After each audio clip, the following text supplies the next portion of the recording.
जय श्री अयंगार परिक्रमा में आपका स्वागत। गुरु सबसे महान, गुरु श्रेष्ठ, गुरु की महिमा अपरंपार। गुरु को लेकर कई गीत, गुरु को लेकर कई इतिहास रचे, गुरु को लेकर बहुत सारी बड़ी बड़ी हस्तियों ने, बड़े बड़े साहित्यकारों ने अपनी लेखनी से उन पर अच्छे गुणों की बौछार कर। बिल्कुल सही। मैं भी एक गुरु, मैं भी एक अध्यापक, मैं भी एक शिक्षक। करीब 38 साल तक का अध्यापन का अनुभव, विविध तरह के छात्र, माहौल अलग, और उस निवृत्ति के बाद भी सिखाने की एक ललक, मुझमें का गुरु, मुझमें का शिक्षक हमेशा जागरूक। सही है, गुरु की महानता के गुण तो हर कोई गाता रहा, लेकिन उसकी समस्याओं को कौन समझ पाया है आज तक। मैं एक जीता जागता, या कहूं कि मैं उदाहरण हूं कि कितनी समस्याओं को भले मैंने वो अनुभव न किया हो, पर मेरे पास, मेरे आसपास जितने भी अध्यापक थे, उन्होंने क्या अनुभव किया। आज का माहौल देख रहे हो, करीब 2 साल से पाठशालाएं ऑनलाइन पर चल रही हैं। कुछ जगह पर अध्यापक जी जान तोड़कर अपनी मेहनत कर रहे हैं। सुविधाएं हैं, कनेक्शंस मिलते हैं, नहीं मिलते हैं। किसी के पास लैपटॉप है, किसी के पास नहीं है, तो कोई छोटे छोटे उपकरणों से अपना अध्यापन का कार्य कर रहा है। कुछ घरों में पति पत्नी दोनों भी अध्यापक, जिनकी रोटी दाल उसी से चलती है। जिसने सरकारी नौकरी पाई, एनकेन उनका परिवार चलता रहा।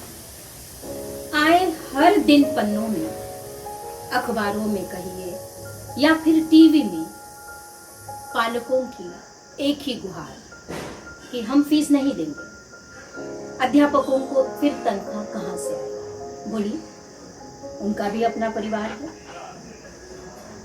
आप कहोगे कि आप अपनी बात कर रही हैं, हम कहां से दें, क्योंकि हमें आधा तनख्वाह मिल रही है। सही है, आपको आधा तनख्वाह तो मिल रही है। कुछ शालाएं अध्यापकों से 100% काम ले रही हैं, उनको तनख्वाह नहीं मिल रही है। कुछ लोगों की नौबत यहां तक आ गई है, उन्हें नौकरी से हटा दिया गया है। कुछ लोग पूरा पूरा पूरा समय, अपना समय छात्रों को पढ़ाने में लगे हुए हैं। उनकी परीक्षाएं हो रही हैं, ऑनलाइन क्लासेस चल रहे हैं, समयानुसार, बच्चों के सुविधानुसार, अध्यापक छात्रों के, सब कुछ चल रहा है। लेकिन कहीं भी अध्यापकों के प्रति आदर का बखान करते हुए किसी ने भी ये नहीं कहा, हाँ उनको भी मिलना चाहिए। 38 साल तक मैंने काम किया। सेंसस में अध्यापकों को लगा दो, उन्हें 2 बूंद जीवन की देनी है, अध्यापकों को लगा दो। या फिर इलेक्शन की ड्यूटी हो, अध्यापकों को लगा दो।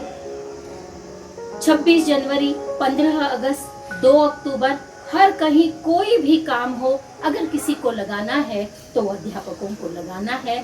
फिर आज के माहौल में उन्हें रुपए देने से, उनकी जीवनचर्या चलाने के लिए रुपये देने से समाज क्यों कतरा रहा है? आज व्हाट्सएप खोला तो एक छोटे बच्चे की वह कविता सुनकर आंखों में आंसू आए। लगा किसी ने समझा या न समझा हो, कविता मराठी में है, बड़ी खूबसूरत कविता है। कहिए, वह उस बच्चे की पुकार है कि मानवता अब भी जीवित है, मानवता अब भी जीवित है। उस बच्चे ने अपनी कविता में कहा है, ये कोरोना काल तो खत्म हो जाएगा, आज नहीं तो कल, लेकिन जब मैं पाठशाला जाऊंगा तो मेरे सर वहां पर नहीं। क्यों? क्योंकि उस सर को मैंने राशन की दुकान पर क्यू को लगाते हुए देखा और उसी सर ने मेरी माँ से पूछा, आपका बेटा कैसा है? माँ ने कहा, अच्छा है, अच्छी पढ़ाई कर रहा है। जब मैं स्कूल जाऊंगा मेरे साथ राम, रहीम, सीता, गीता सभी होंगे, लेकिन वहां पर रहने वाले मेरे सर वहां पर नहीं होंगे। सच में उस बच्चे की भावना को लेकर मुझे लगा कि मैं एक अध्यापिका होकर मेरा जीवन सार्थक हो गया। उसने ये भी कहा कि जब भी बच्चों को जीवन दान देने के लिए 2 बूंदें पिलाई जा रही थी, मेरे सर वहां पर क्यू में खड़े होकर बच्चों को 2 बूंदें पिला रहे थे और कह रहे थे, बच्चे तुम जियो। वो सर 15 अगस्त में लाइन में चलाते हुए मेरा भारत महान कहने वाले मेरे गुरु मेरे को वहां पर दिखाई दिए।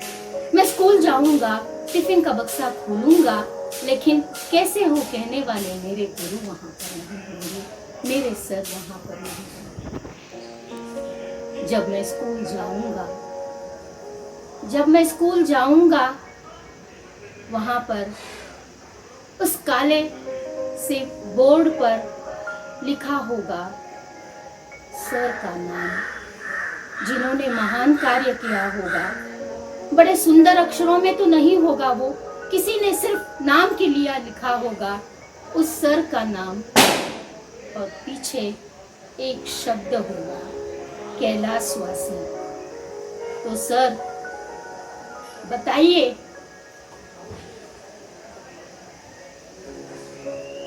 कि मैं तुम्हें कहां पाऊं?